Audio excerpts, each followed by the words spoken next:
बातों को सुनने के लिए अच्छा लगेगा। शहजादी कॉम्प्लेक्स के तमाम जिम्मेदारान दाइस पर मौजूद हमारे पार्टी के थाना जिला के मारेडी के प्रेसिडेंट मुफ्ती अशरफ साहब, हमारे पार्टी के जनरल सेक्रेटरी जफर सैयद साहब, मांझी नगर सेवक हमारे भाई साजिद अंसारी साहब, हमारे कौसा के block president Javed Shaikh medical साहब, मौलाना सलीम साहब, और जिन्होंने इस प्रोग्राम को ऑर्गेनाइज करने में मेहनत किया, आज हम सबको यहां दावत दे के बुलाया। राष्ट्रवादी कांग्रेस पार्टी विधानसभा के वाइस प्रेसिडेंट जमील कुरैशी साहब और गुड्डू खालू और पार्टी के तमाम हमारे जिम्मेदार और मेरे पत्रकार भाइयों और मेरी बहनों, मैं सबसे पहले पत्रकार भाइयों का भी शुक्रिया अदा करता हूं कि आप लोग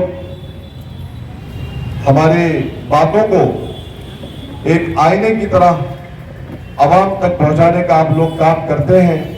इसके लिए शमीम खान आपका तहे दिल से इस्तकबाल करता है, आपका शुक्रिया अदा करता है। मुझे ऐसा लगता है मुफ्ती साहब कि इलेक्शन लग चुका है। जब इलेक्शन लगता है तो कुछ लोग, आज मैं मॉर्निंग में स्टेडियम में गया था जहां पे पर्चा दाखिला किया जाता है, नॉमिनेशन फॉर्म भरा जाता है, तो मैंने आरओ से पूछा, मैंने कहा सर नॉमिनेशन फॉर्म कितने जमा किए गए? तो उन्होंने हंस के कहा कि शमीम भाई अब तक 24 कैंडिडेट मुमरा से हो गए, मुमरा कलवा से। तो मैंने उसमें कुछ नाम पढ़ने की कोशिश किया लिस्ट के अंदर, तो मुझे यह समझ में आया कि इलेक्शन आ गया है हुसैन भाई, इलेक्शन आ गया है। इसका मतलब यह है कि वो डॉक्टर जितेंद्र अवार्ड जो आपका हमारा कैंडिडेट है, वो जब 5 साल का जो वक्फा गुजरता है, उस 5 साल के वक्फा के अंदर हमारे बीच हमारे अपोजिशन लीडर शाहरुख पठान साहब ने तशरीफ लाए हैं। मैं उनका इस्तकबाल करता हूं, उनका हार्दिक स्वागत करता हूं। 5 साल तक वो आदमी काम करता है, चाहे रोड हो, चाहे रास्ते हो, चाहे गटर हो, चाहे नाली हो, चाहे नाला हो, चाहे हमारे हुकूक की लड़ाई लड़ने के लिए अगर कोई आवाज उठाता है तो उसका नाम सुल्तान रिजवी साहब डॉक्टर जितेंद्र अवार्ड है। मैंने उस 24 लिस्ट नाम के अंदर लिस्ट में चेक करने की कोशिश किया शानू भाई कि जो 24 कैंडिडेट हैं इन्होंने क्या काम किया अभी तक। चाहे कोई नगर सेवक रहा हो, चाहे कोई ऐसे ही किसी पार्टी से कनेक्टेड हो, चाहे कोई एक एनजीओ से हो, तो मैं अपने आप को यह समझने की कोशिश किया मौलाना सलीम साहब, इसमें इन्होंने जो लोग हैं 23 लोग, एक को छोड़ करके इन्होंने काम क्या किया। तो बहुत दूर तक मेरा दिमाग चलाया, तो मैंने समझा इन्होंने एक ही काम किया, वो ये काम किया कि किस तरीके से डॉक्टर जितेंद्र अवार्ड को दबाया जाए, किस तरीके से डॉक्टर जितेंद्र अवार्ड का वोट काटा जाए, किस तरीके से डॉक्टर जितेंद्र को अवार्ड को इलेक्शन हराया जाए। इन्होंने ये काम किया ताकि हमारी आवाम के लिए, हमारी स्वयं के लिए, हमारे कौम के लिए कभी कुछ नहीं किया। तब मैंने कहा कि इलेक्शन आ गया मुफ्ती साहब। आजकल शहर में बातें बहुत चल रही है स्टेज से कहा जाता है।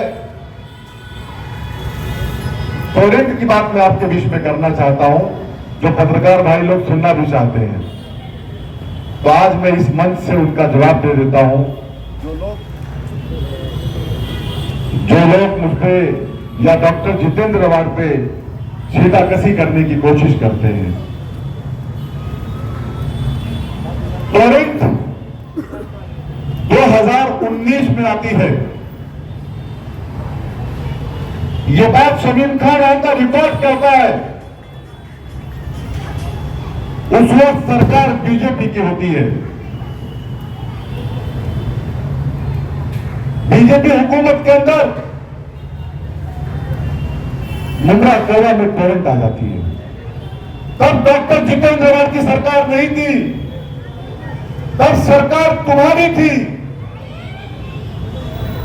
तब उस सरकार की, आज जिस सरकार के साथ आप अलायंस करके इलेक्शन लड़ना चाहते हो और लड़ रहे हो,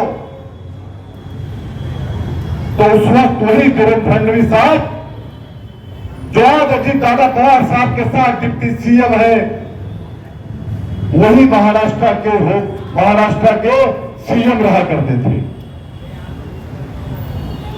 तब कहां गए थे आप? तब क्यों आवाज उठाई नहीं गई मुंद्रा के लिए? तब कोई आंदोलन क्यों नहीं किया गया? हाँ, डॉक्टर जितेंद्र रवाड़ शहर के आमदार थे, हैं और इंशाअल्लाह रहेंगे भी। लेकिन यही शानू पठान, यही शमीम खान नागपुर के अधिवेशन के अंदर डॉक्टर जितेंद्र रवाड़ के साथ जाकर के नागपुर के सीढ़ियों में बैठ करके प्रोटेस्ट करता है, आंदोलन करता है। उठाओ यूट्यूब के चैनल पर जाकर के आप देखो, यूट्यूब के ऊपर आपको मिल जाएगा जो शमीम खान कह रहा है। और पत्रकार भाई लोग मौजूद हैं, मेरे ख्याल से हुसैन भाई ने शायद अपने अखबार में इसकी न्यूज भी लगाई थी। हम जाकर के नागपुर में आंदोलन करते हैं, हम जाकर के डेलीगेशन लेकर के देवेंद्र फडणवीस से मुलाकात करते हैं, कलवा से लेकर के थाने गांव से लेकर के थाने कलेक्टर ऑफिस तक पैदल मार्च करते हैं, टोरेंट के ऑफिस में जाकर के ताला लगाते हैं। तब कहते हो कि शमीम खान एक्टिंग करता है। अरे कौन सा काम शमीम खान करेगा तुमको जिससे एक्टिंग नहीं लगेगा? क्या गलत किया मैंने? अगर जाके मैंने ताला मारा था टोरेंट के ऑफिस के ऊपर और एक चेन ताला उनके दरवाजे पे था, लेकिन वो चेन मेरे गले में था। सुल्तान भाई बताइए, आप भी शहरवासी है, क्या गलत काम किया शमीम खान ने? आज बढ़ा बढ़ाते हैं उसका कि जाके एक्टिंग करते हैं। अरे तो अगर शमीम खान वो एक्टिंग करता है, तुमको लगता है कि शमीम खान एक्टिंग करता है, तो तुम उसको एक्टिंग ही मान लो। लेकिन शमीम खान तुमसे सवाल करता है, तुमने कितना आंदोलन किया आज तक टोरेंट को लेकर के? तुम्हारे जो नेता है, तुम जिनको कायद मानते हो, तुम्हारे कायद ने कितना आवाज उठाई इसको लेकर के? शमीम खान बड़े फख्र के साथ कहता है कि डॉक्टर जितेंद्र रवाड़ जो मेरा नेता है, जो मेरा कायद है, उसने मेरे साथ हर आंदोलन में शामिल हुआ, हर आंदोलन के अंदर टोरेंट के खिलाफ लड़ाई लड़ने की बात की। मैं जो डॉक्टर जितेंद्र रवाड़ के बारे में यही कहना चाहता हूं, अगर किसी को किसी के लीडरशिप पे काम करना हो तो उसका नाम डॉक्टर जितेंद्र रवाड़ हो। और डॉक्टर जितेंद्र रवाड़ जैसे नेता के साथ काम करने में हम जैसे लोगों को खुशी होती है, क्योंकि हम काम खुद के लिए करने नहीं आए हैं, हम काम करने आपके लिए आए हैं, हम काम करने अपने आवाम के लिए आए हैं। हमारा मकसद है खिदमत खल्क, हम खिदमत खल्क करना चाहते हैं। तुम्हारा काम खिदमत खल्क करना नहीं है, तुम्हारा काम सिर्फ शमीम खान और डॉक्टर जितेंद्र रवाड़ के ऊपर कमेंट करना है। तो इंशाअल्लाह ताला आप कमेंट में ही रह जाओगे। ये जनता है, जनार्दन है, सब जानती है। लेकिन और कहते हो टोरेंट भगाएंगे। शानू भाई मैं पूछना चाहता हूं आपसे कि जब इनकी सरकार थी, 5 साल तक सरकार थी इनकी, अजीत दादा पवार साहब उसके अंदर डिप्टी सीएम तोरण को क्यों नहीं भगाया? क्या परेशानी थी आपको? बड़ा मोहन भाई साहब से सवाल करता हूं, क्या सरकार नहीं थी इनकी? क्या डिप्टी सीएम मजीद अला पवार साहब नहीं थे तो भगाना चाहिए था? सवाल करता है शमीम खान। हो सके तो इस बात का जवाब दे देना मुझे। लेकिन आप क्या करोगे? क्योंकि देवेंद्र फडणवीस साहब ने 22 साल का टोरेंट से एग्रीमेंट कर लिया है, उसको भगाना मुश्किल था।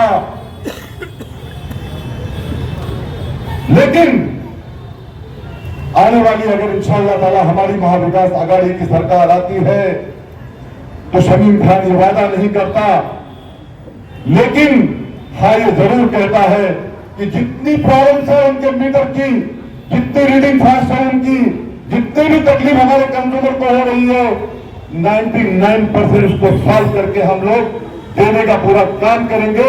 ये आपके माध्यम से हम वादा करते हैं। और कोशिश तो ये भी करेंगे कि अगर आपकी सरकार में आप भगा नहीं सके, लेकिन कोशिश करना हमारा काम है। कोशिश करने से कोई प्रॉब्लम नहीं है। हम कोशिश करेंगे, अगर हो सका तो इसको उखाड़ फेंकने का भी पूरा काम करेंगे। मुझे कहा जाता है कि शमीम खान ने कहा था कि अगर टोरेंट आई तो मेरे लाश से जाएगी, तो मैं आज यहां से उसका भी जवाब देना चाहता हूं। हाँ, शमीम खान ने कहा था। हाँ, शमीम खान ने देवेंद्र फडणवीस को डालने का काम किया था। हाँ, शमीम खान ने टोरेंट को डराने का काम किया था। और अगर वो अपने शहर के लिए और अपने कौम के लिए, अपने लोगों के लिए राजनीतिक तरीके से अगर वो डराने का काम करता है तो क्या गलत करता है? अल्लाह ने चाहा तो हम टोरेंट के खिलाफ थे, हम टोरेंट के खिलाफ हैं, हम टोरेंट के खिलाफ रहेंगे और उसके ऊपर जितना सख्त एक्शन हो सकेगा, हमारी सरकार आती है तो हम लोग लेने का पूरा काम करेंगे। मैं बताने आया हूं मेरी पर्दा नशीन मां बहनों को जो अपने घरों से कर मेरी बातों को सुन रही होंगी, मेरे बुजुर्गों जो मेरे सामने बैठे हैं, कि आज हम जिस हालात से गुजर रहे हैं, देश के अंदर नफरत की आंधी चल रही है, हिंदुस्तान के अंदर एआरसी ये लग रहा है लागू हो रहा है। उड़ीसा में मुफ्ती साहब आसाम में लग गया। जब हम देखते हैं मीडिया के माध्यम से हमारी बहनों को ऐसे उठा के डब्बे में डाला जाता है, तो उनको यह समझ में नहीं आता कि ये मेरा घर था, अभी हमें पुलिस कहां लेके जा रही है। अगर आपने उस हालात को देखा होगा तो अगर उस वक्त आपको भी कहीं ना कहीं तकलीफ हुई होगी। कल के डेट में अगर महाराष्ट्र में इनकी गवर्नमेंट आती है तो ये महाराष्ट्र में भी लाएंगे एनआरसी और सीए। हमारी वक्फ बोर्ड की जमीनों को ये हड़प कर रहे हैं। हमें होशियार होना पड़ेगा, हमें बेदारी लानी पड़ेगी।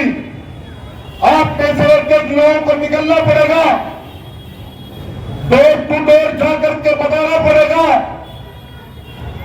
कि जो घड़ी का सिंबल लेके घूम रहे हो वो घड़ी डॉक्टर जितेंद्र रवान के हाथ से छीन ली गई है।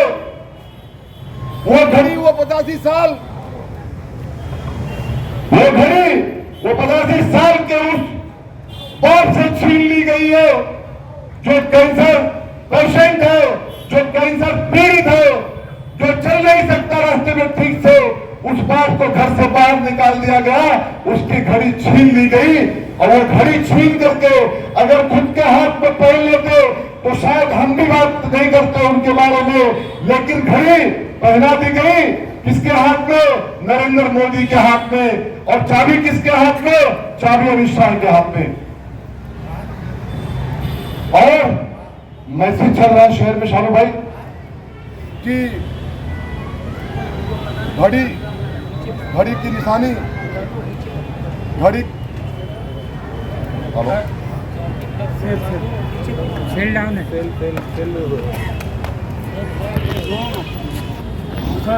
Down cell